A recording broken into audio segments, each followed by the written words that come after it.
প্রিয় দর্শক, কিছুক্ষণ আগে পোস্টার লাগিয়েছিলেন, সেটাকে ছিঁড়ে ফেলে দেওয়া হয়। ঠিক এই জায়গাটাও একটা পোস্টার লাগানো ছিল, সেটাও ছিঁড়ে দেওয়া হয়েছে। ঠিক কিছুক্ষণ আগে আমরা দেখেছিলাম এখানে একটা পোস্টার লাগানো ছিল, সে পোস্টারটাও ছিঁড়ে দেওয়া হয়েছে। আমরা ভারতের ছাত্র ফেডারেশনের পক্ষ থেকে দীর্ঘ 13 বছর পর আমরা কম্পাসে প্রথম ঢুকলাম। আমাদের যে বিভিন্ন কলেজের প্রিন্সিপালের সাথে সৌজন্য সাক্ষাৎ এবং 12 দফা যে দাবি সেই নিয়ে আমরা প্রিন্সিপাল স্যারের কাছে পেশ করি। কি দাবি রয়েছে?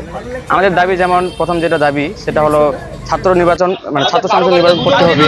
ছাত্রছাত্রীদের যে দৈনন্দিন ফি বৃদ্ধি পাচ্ছে সেটা কমাতে হবে এবং আমাদের কলেজে ক্যান্টিন নেই, সেই ক্যান্টিনের জন্য ব্যবস্থা করা হয়, সেখানে স্বল্পমূল্যে যাতে খাবার পরিবেশন করা হয়। এছাড়াও কলেজে যে তৃণমূলীদের গুন্ডাগিরি ছিল এতদিন, ঠিক আছে, সেই একই পরিবেশ আমরা দেখলাম আজকে। আমরা ভাবছিলাম যে হয়তো টিএমসিবির দাদারা চলে গেছে, আজকে আমরা সুষ্ঠুভাবে আমাদের দাবি পেশ করতে পারবো, কিন্তু তার দেখে উল্টোটা একদম যেরকম টিএমসিবির দাদাগুলো ছিল সেরকম ভাবে বিজেপি দাদারা আমাদের রিভলিউশনে অনেক রকম বাধা সৃষ্টি করার চেষ্টা করছে এবং বহিরাগত জায়গাটাও একটা পোস্টার লাগানো ছিল, সেটাও ছিঁড়ে দেওয়া হয়েছে। না, যারা দাদাগিরি দেখাচ্ছে তারা লাগালে ঠিক কিছুক্ষণ আগে আমরা দেখেছিলাম আমরা চাই যে সবাই লাগানো ছিল, ছাত্রছাত্রীদের সবাই আন্দোলন নিয়ে দাবি আন্দোলন নিয়ে লড়ুক, আমরাও লড়বো। কেউ যাতে একচ্ছত্রভাবে দাদাগিরি না করে। নির্বাচন চাইছো? হ্যাঁ, আমরা অবশ্যই নির্বাচনে যা ছাত্রছাত্রী যাদেরকে চাইবে তারাই থাকুক, তারাই তোমার ইউনিয়ন চালাক, আমাদের কোনো আপত্তি নেই। তাতে কি মনে হচ্ছে আজকের নিয়ে কি মনে হলো? ভোট কি হবে? ভোট কি হতে দিবে? কি মনে হচ্ছে? আমাদের যে ধারণা, যেভাবে এরা শুরু করে দিয়েছে, কলেজ অডিটররা এবিপিটা দখল করে নিয়েছে। ওরা যদি দখল নিয়ে নেয় টিএমসিবির মতো, তারা তো চাইবে না যে ওরা তো পারবে না, ওরা ভোটকে তো ভয় করে। ওদের ছাত্রছাত্রী ওদের পাশে নেই, ওরা জানে, তার জন্য ওরা এভাবেই দখল করে আছে। না, চাইবে না, না তারা চাইছে না। তো চাইলে তো ওরা দাবি করতে পারতো, ওরা তো কোনোদিন দাবি তোলে না। আমরা এসএফআই থেকেই সবসময় বাধা দেওয়া হয়েছে। আমার নাম সুদীপ রায়, আমি কালিয়াগঞ্জ দক্ষিণ এসএফআই দক্ষিণ লোকালের সভাপতি। কলেজে পড়াশোনা করো তোমরা? হ্যাঁ, আমি ইদানিং বার হলাম, আমি 6 সেমিস্টার দেওয়া হয়ে গেছে আমার নাম যুবরাজ পাসওয়ান। আজকে দেখা গেল কলেজে একটা উত্তেজনা, এসএফআই যে সৌজন্যমূলক সাক্ষাৎ করতে আসে প্রিন্সিপাল, সেখানে তোমরা বাধা সৃষ্টি করলে, কি বলবে?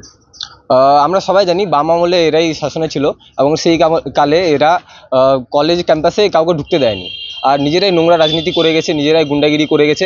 তারপরে টিএমসির আমলেও সেম এরাই ছিল, টিএমসিপি করেছে এবং তারাই টিএমসির আমলে গুন্ডাগিরি করেছে, কলেজে কাউকে ঢুকতে দেয়নি। এখন যখন সরকার চেঞ্জ হয়েছে, একটা রাষ্ট্রবাদী সরকার এসেছে, তখন এরা কলেজ ক্যাম্পাসে ঢুকে আবার সেই নোংরা রাজনীতি করতে যাচ্ছে, কিন্তু আমরা সেই রাজনীতি হতে দেব না। আমরা কলেজটা চাই যাতে কলেজটা সুস্থভাবে চলুক এবং কলেজে পড়াশোনা ভালো করে হোক আর কলেজ ভালো করে চলুক। ওনারা দাবি ছিল, ওনারা দাবি করেছিলেন কি হচ্ছে সুষ্ঠুভাবে কলেজে নির্বাচন করা হোক এবং হচ্ছে সুষ্ঠুভাবে পড়াশোনা হোক। সুষ্ঠুভাবে নিয়ে মূলত ওনারা ডেপুটেশন দিতে আসছিলেন প্রিন্সিপালকে।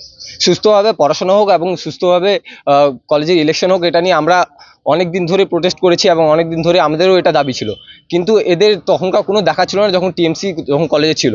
এখন হঠাৎ করে যখন সরকার চেঞ্জ হয়েছে, তখনকার এদের দেখছি হঠাৎ করে আবার কলেজ ক্যাম্পাসে আসছে এবং নতুন দাবি তুলছে, কিন্তু আসলে এগুলো সব ভুয়ো এবং তারা নোংরা রাজনীতি করতে আসলে। দেখতে পাচ্ছি তোমাদেরও পতাকা লাগানো রয়েছে এবং হচ্ছে এসএফআই এসে তারাও পতাকা লাগালো এবং কিছুক্ষণ আগে দেখলাম যারা পোস্টার লাগিয়েছে ছিঁড়ে ফেলা হয়েছে। কারা ছিঁড়েছে কি মনে হচ্ছে? রাষ্ট্রবাদী পতাকার মধ্যে এবং রাষ্ট্রবিরোধী সংগঠনের মধ্যে পার্থক্য থাকে।